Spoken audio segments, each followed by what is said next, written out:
Ito yung gusto ng Diyos. Ano man ang pinagdadaanan mo, God wants you to move forward. Kung ikaw ay nagkasakit, nagdumaan sa problema, bumagsak ang negosyo, nawalan ng trabaho, o ano man ang pinagdadaanan mo ngayon, isa lang ang gusto ng Diyos sa'yo.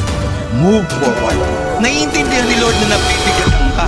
At kapag humihinto ka, naiintindihan ni Lord. Pero hindi niya na maiintindihan kung hindi ka natatayo. Hindi ka na babangon, hindi ka na lalakad, hindi ka na magpapatuloy. Kapag sunod-sunod na yung palo, umiyak ka kay Lord. Humingi ka ng tawad.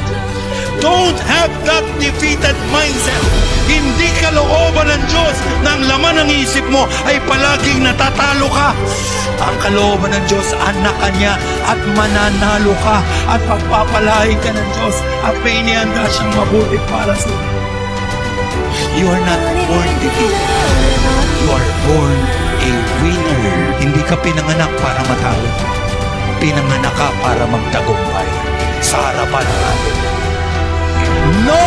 We are more than conquerors through Him. Lakas!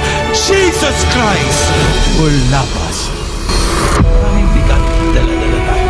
Pero tandaan mo, kahit na mabigat ang buhay, basta kasama mo ang Diyos, tagumpay ka pa rin na lumalaban sa lahat ng bigat ng buhay. Can I hear amen?